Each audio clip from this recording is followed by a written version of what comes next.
Aloha, welcome to the 30th Annual Hawaii Tropical Fruit Growers Conference, where we're keeping it local virtually for the first time ever.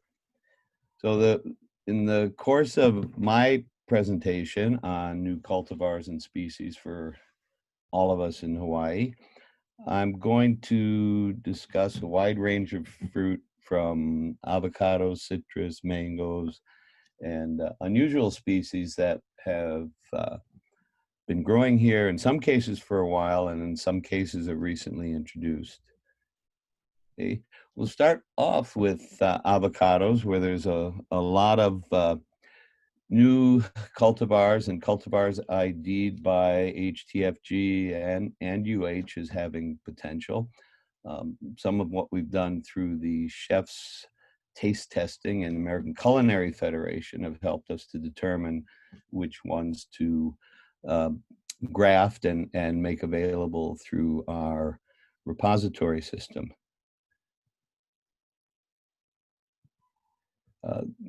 Some are very old cultivars like Hulumanu, one of the first ones introduced to Hawaii, along with Iliahu.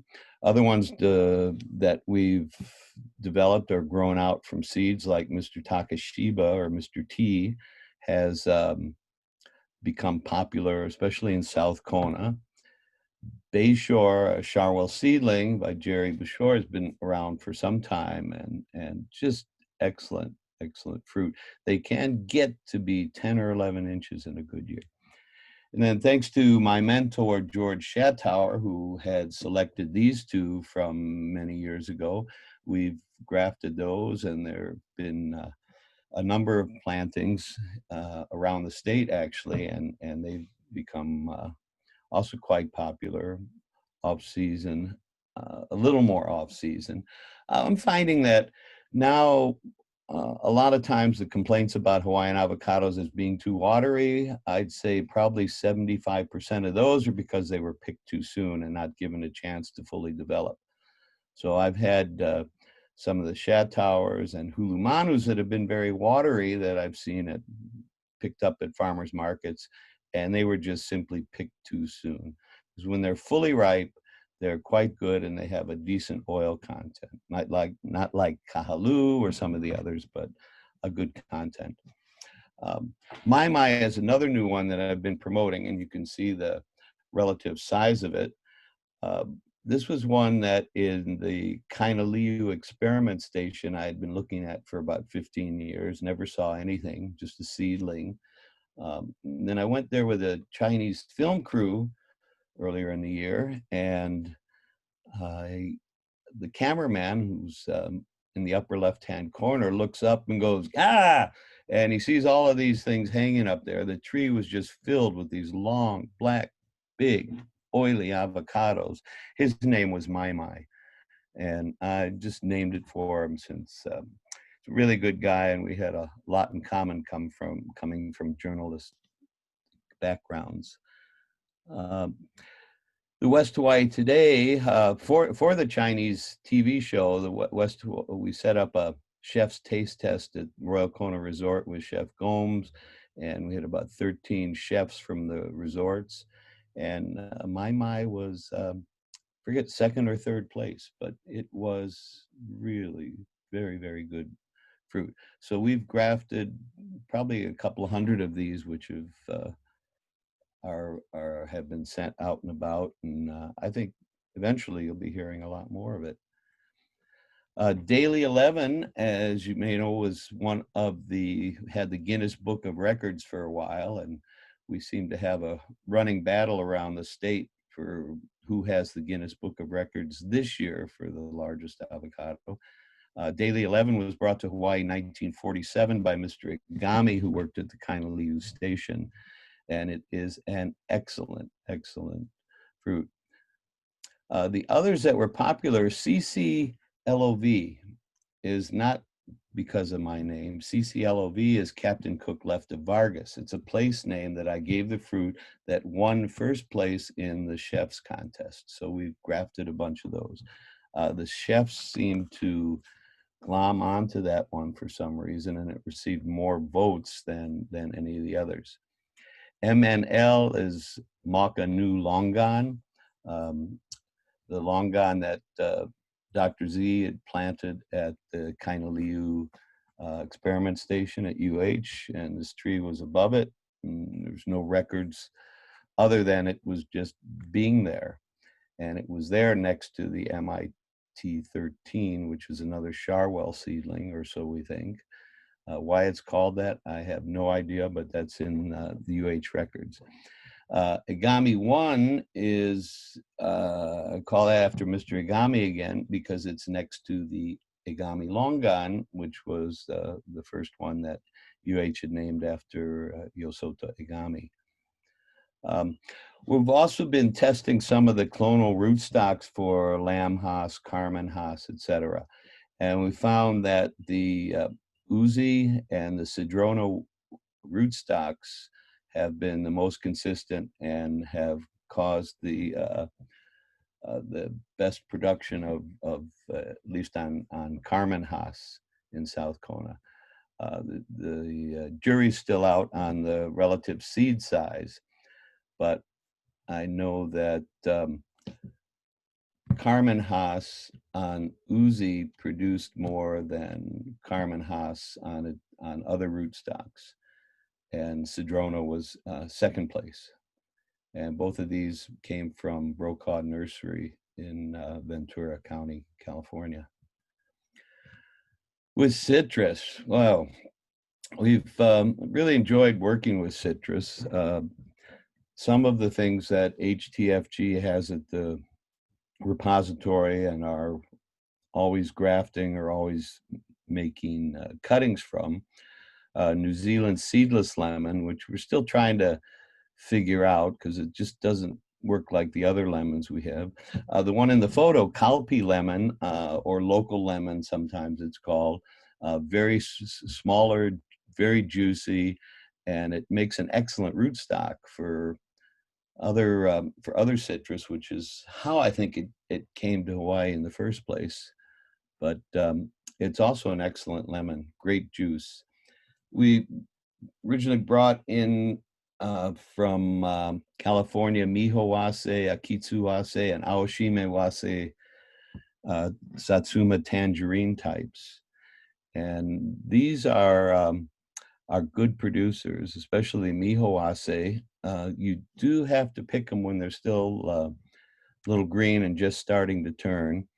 If you overdo it with 0050, they can get insipid instead of sweet. So a minimal amount of that would help, but not overcome the taste of the tangerine. Some of the pixies we've got in and spread around. Okinawan tangerine here with the kind of loose, dancy tangerine type skin has really proved to be the sweetest. We're also growing out some Fukumoto navels, Atwood navels, to give us more choices and hopefully different seasons of navel orange.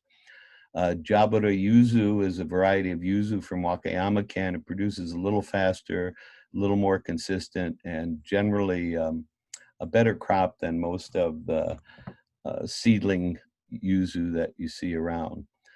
The only thing I ever named for me was this Zabon or Pomelo.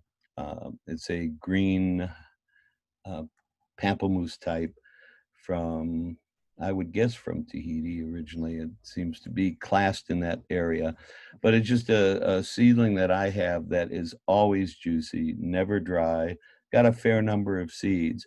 It's smaller than most pomelo, so single serving size, almost like a grapefruit, but it is the best tasting one I've had out of dozens of cultivars.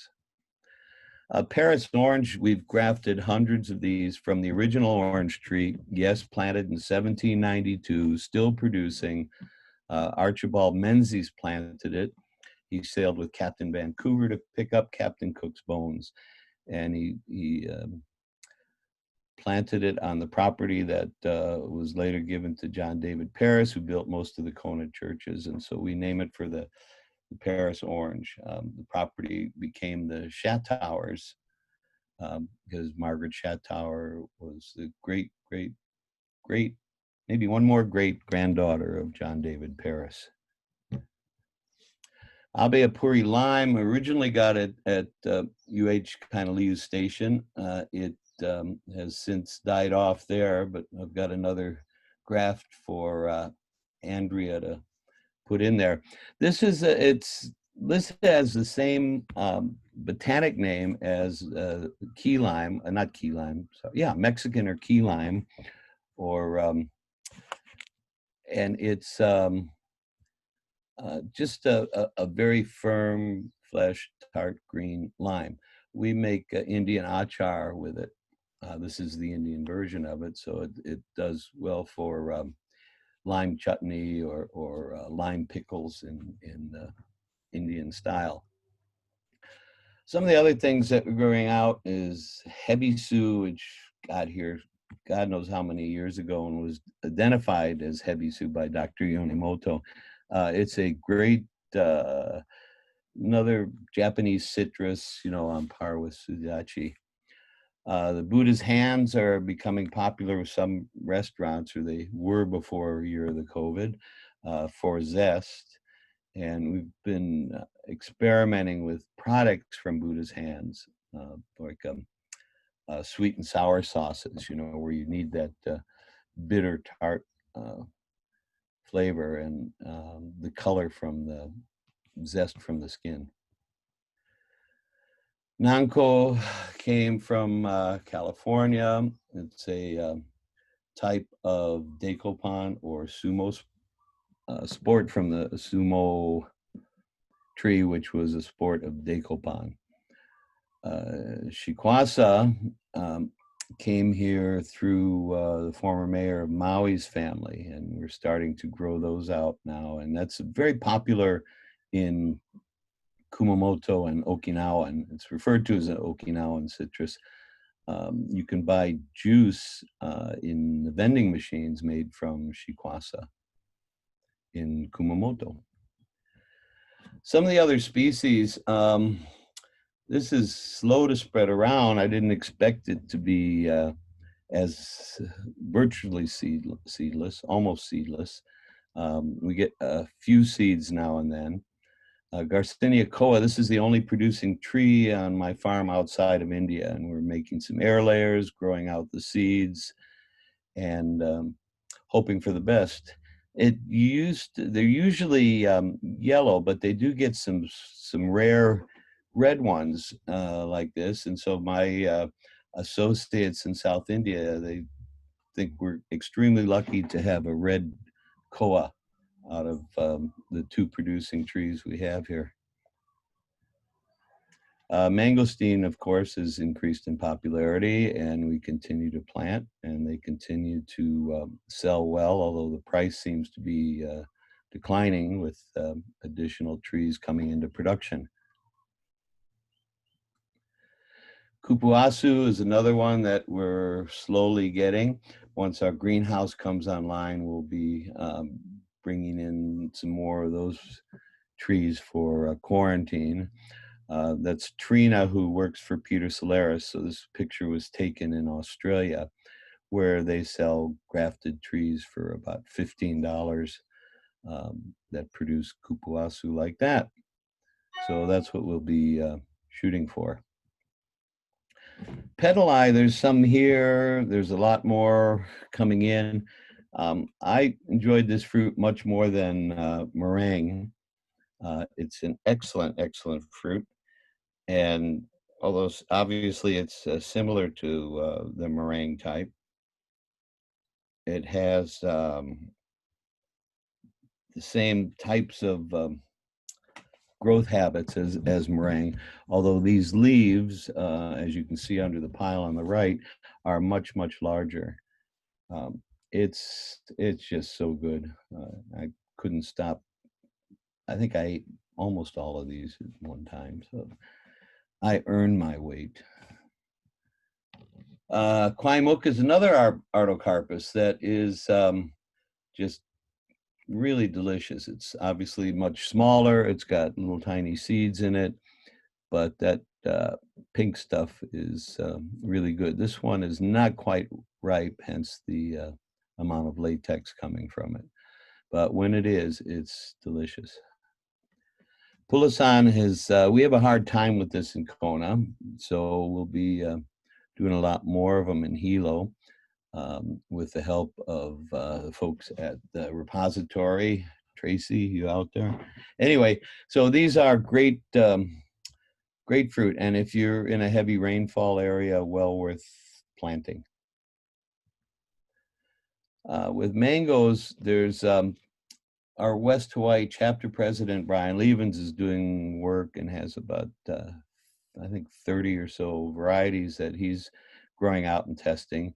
The other ones that we're working with, like Beverly Golden Nugget and Lemon Zest, those are in the ground. The ones we plan on working with are in the lower right there. Roberto is one that I'm working on after Roberto Coronel, and hopefully we'll have those grafted and ready to get out there on in 2021. Maha Chinook is available now on most islands, and it's just such a heavy producer in most years where there's not rain. In Kona last year we had 32 inches of rain, and this year we're approaching 90 already. So that's been an issue for us.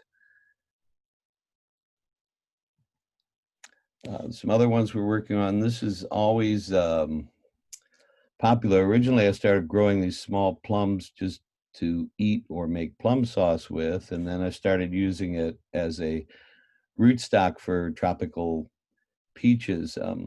The peaches that are sent into the big box stores here are on Nemagard rootstock, which require 1,800 chill units, and that transmutates to the top. So if you graft the top of like tropic snow peach or something onto chuo ume rootstock, it tends to do a lot better and definitely produces better, judging by the peaches we've had from those grafted trees. But we did have plants, but there was such a demand from chefs for these fruit that just started growing them out and producing a lot more of the local plums. When they get fully ripe and dark purple, they're not so sour. When they start to get soft, they get sweet like European or damson type plum.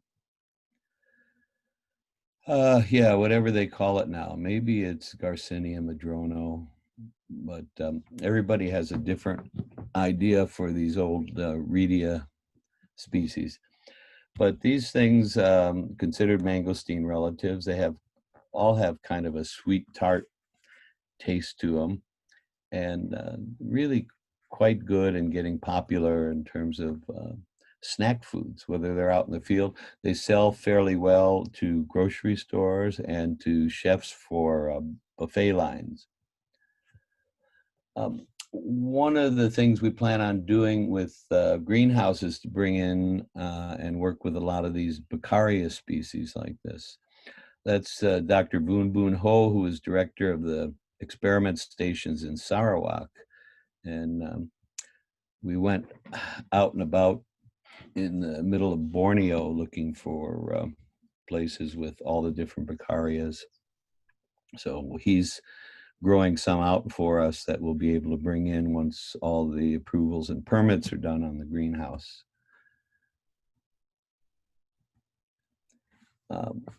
All of the syzygiums, wax jambu and water apple, the jambu, syzygium samarkensis, and syzygium aqueum is the water apple. They have so much more shelf life than mountain apple. They really sell well, as do mountain apples, to local groceries. They produce heavily year after year, with 2 crops of wax jambu this year, thanks to all the rain.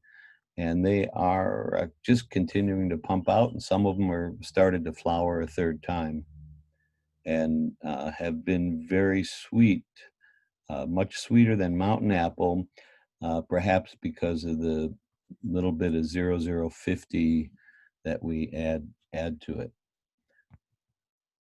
Tampoi is another Baccaurea, and this is absolutely my favorite. They come in 3, 4, 5 different colors like that, and you can see the palm of my hand. And for somebody as big as I am, my hands are small, so that's a good sized fruit.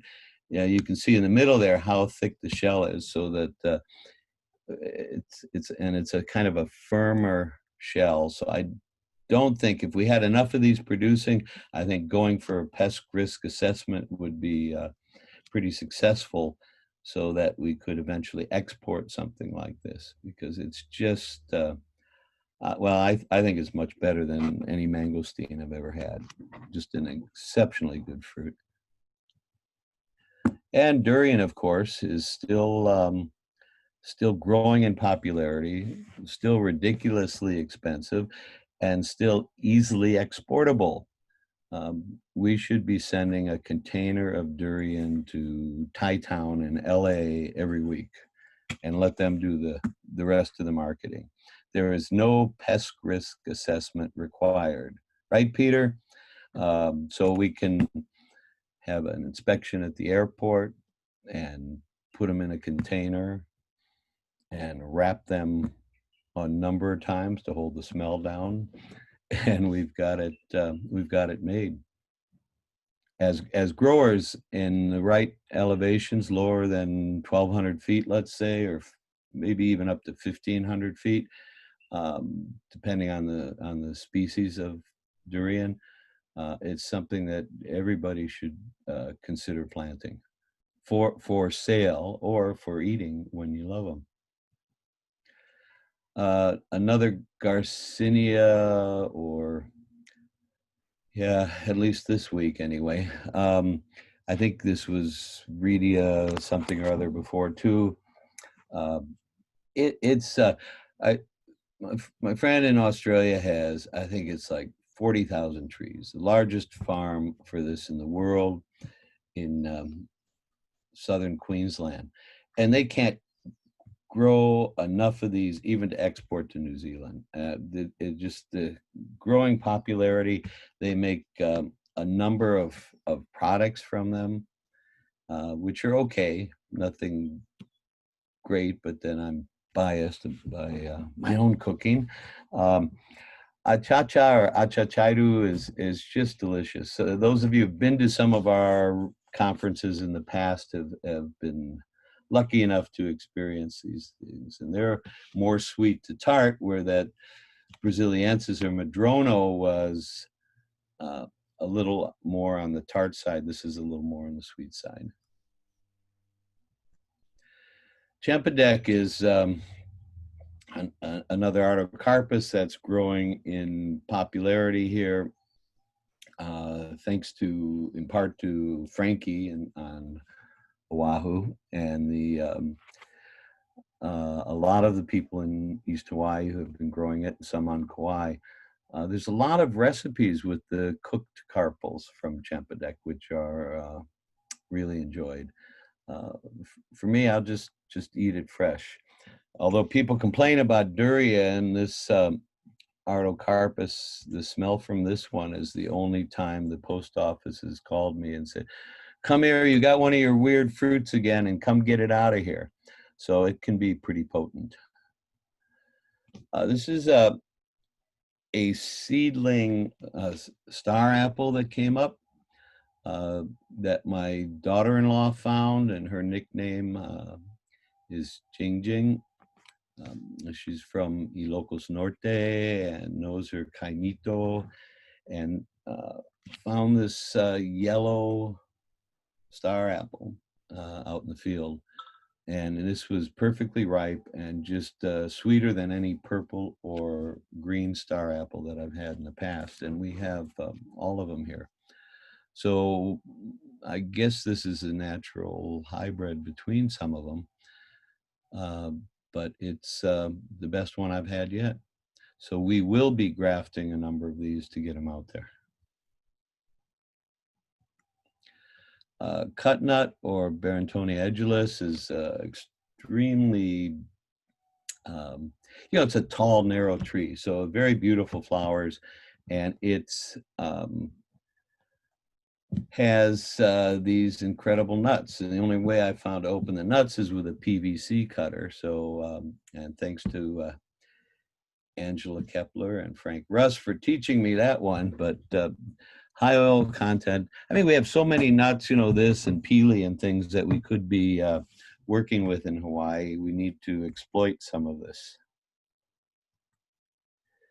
A lot of people overlook sea grapes. I know some of the chefs, when I doing chef's tours on hotel properties, they thought I was going to kill myself by eating these red berries from this thing. Is, oh no, these are great. It's a good reduction, good jellies. This particular one is a variety that I found, or I shouldn't say variety. It's just a sea grape I found in the parking lot at the Hilton on Kauai. And every time I'm on Kauai, I go look at this tree. And these are the best tasting, least salty ones I've had yet. And so we're growing those out and distributing them from our repository here in Kona. Rollinia, we've gotten, oh, it must be close to 1,000 Rollinia trees that we've gotten out and distributed now. And they keep growing with popularity, but we still never see them in the stores because people tend to eat these rather than want to sell them, and I don't blame them. It's one of the best Anonas. The jackfruit we continue to work with here. It keeps growing in popularity. I know Paul DiFelipe on Maui is planning to do some amazing things with his jackfruit in terms of products that are available. Some of you go into the market and you see the Jackfruit Company, Anna's company, and you get the little Tetra packs of curry jackfruit, barbecue jackfruit, Tex-Mex jackfruit, etc.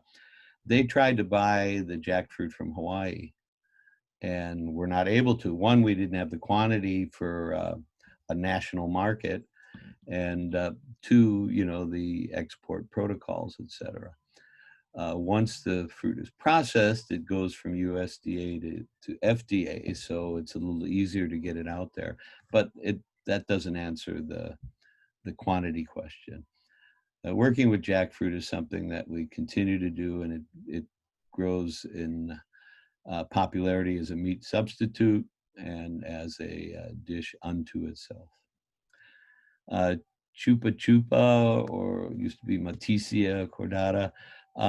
It's just a good tasting pumpkin type fruit that grows with on a large leaf plant tree that you can get from Frankie on Oahu or us, or I'm not sure if Kauai has these yet, but I mean, producing trees or trees for sale. But we're working on it. And maybe Jordan, you can check with Gianti on Maui to see if they're available there. But definitely worth having if you're collecting or you just like to eat different fruit. Garcinia Gumigutta is another one. I would guess that most of you get about 30 spam mails a month for these weight loss formula with Gumigutta. Just eat the fresh fruit, and then one look at me, you'll know it doesn't work. But they are an interesting species, and there's not many of them around, so we keep working with it and trying to increase production so that we can start to do some more detailed testing of products and taste with it. Salak or snake fruit. No, I'm not calling this one the buttnut. That's reserved for the coconut from the Seychelles. But it's snake fruit is very popular. It's a good boundary plant because of all the thorns. In some cases, you need male and female, and in other cases, you don't, whether you have the Salaka or a Finnis species. But there's it's worth growing out if you have the space and not worried about the thorns. And Eli, thanks for finding these on my trees. They were delicious. Other things, I mean, we talk about Isabella grapes, and people are shocked when they come here to get trees when we're open on Saturdays and they see, hundreds and hundreds of bunches of grapes on our broken down trellis. And I didn't know you can grow grapes in Hawaii. Well, they came here in the 1700s. Vineyard Avenue is named for the grapes that Don DeFrisco de Paula Marin grew and made wine to sell to visiting sea captains. So we've been juicing them, and we're accumulating enough juice to make our own jelly. They're like Concords. They turn dark purple. I can't eat store-bought grapes. To me, they all taste like chalk. So we're not getting enough juice because basically I go out there and sit and eat 2 bunches of grapes and relish every one of them. Wabi kind of comes close. It's more citrusy than grape flavored. It's something that we need to do a lot more here.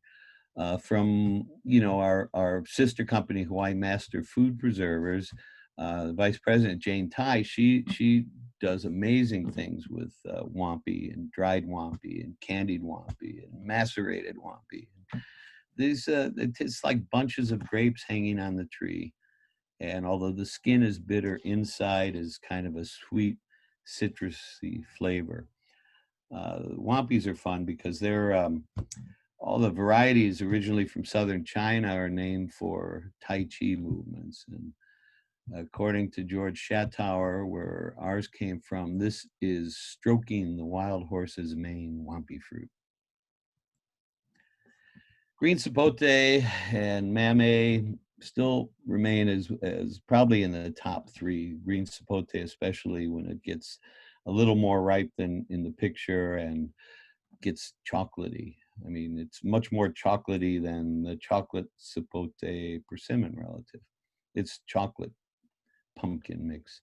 And mamey, I mean, if you haven't gotten into mamey, keep trying, because once you do, you can't get enough of them. We grow the Cepeda variety primarily from Frankie, as opposed to the Pantene, which is kind of the size of an American football. It's I just can't eat it all. And people who haven't tried mamey at the farm stand or in the grocery store, they're much less apt to pay $10, $12 for a giant one than they would $5 for the smaller one. And in the upper right, you can see how well the Cepeda produces per branch. And it takes longer for them to fully ripen, and you need to do a scratch test on them like you would on cacao, so that it's kind of brown under the skin and not still green. Once you do, they'll, maybe 3-4 days to they get soft, and well worth it. We also grow Cuban red, which is very similar to Cepeda, but a much darker color. Soursop is popular here for a number of reasons. And some of it for its curative function, some for just people love to eat it, and also our different ethnic populations with new Hispanic members of the community and the Filipino members of the community. They still are always after this fruit too. We brought seeds in from Australia years ago for a yellow one, and that's about 3 feet high, and it's the same taste, but the skin is yellow instead of green, and we'll see as that progresses how things go. Different lychee. I like working with the different cultivars of lychee just to extend the season for one, but also the different tastes. If you watch the ethnic groups that pick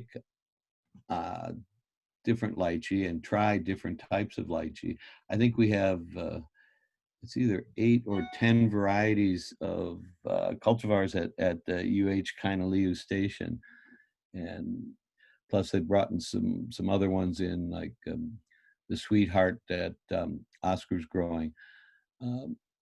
For me, I prefer Kwai Mi. Most people like Kaimana, as you know, and it's just interesting collection of different flavors. Pat Po Hung eggs turns purple. I mean, it's sweet when it's green, but it goes from green to reddish, and then it turns kind of a darker purple color, and really unusual and very good taste. Here's some of the peaches that were grafted onto the Chua Ume rootstock. And although this is the regular tropical peach, we needed to graft some for distribution, and they produce quite well.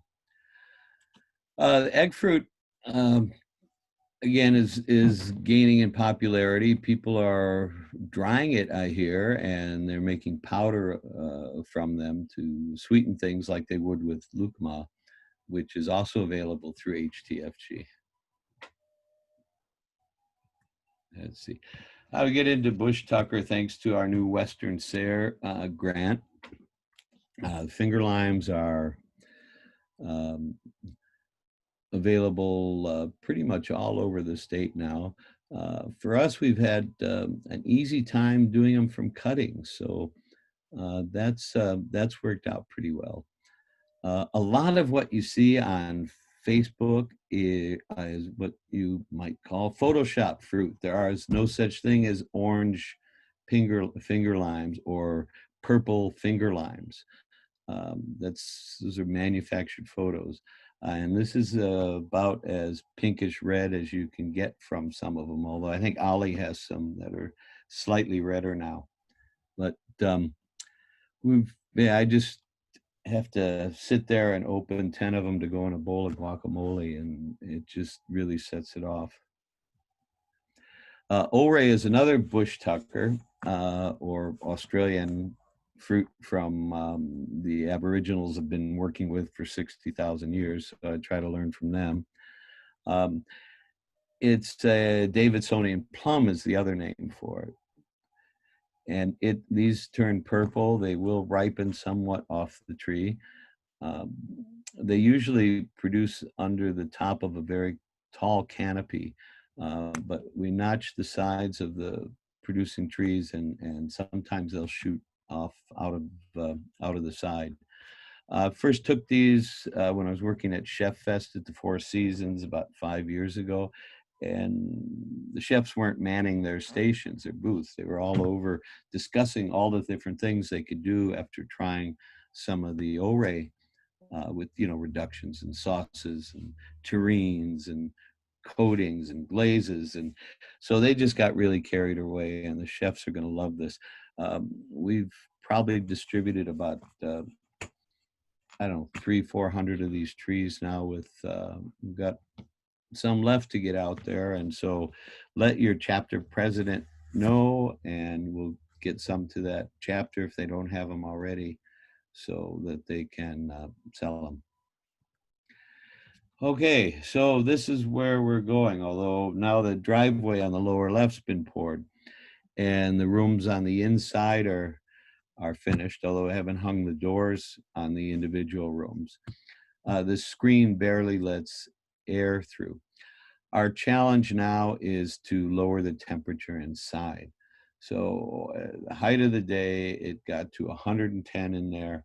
Inside the screen rooms with the shade cloth, it was 103, and we need to get it down to 90. So plus the fans for circulating the air is what the current challenge is. But I've got the power in there, we've got electrical in there, water in there.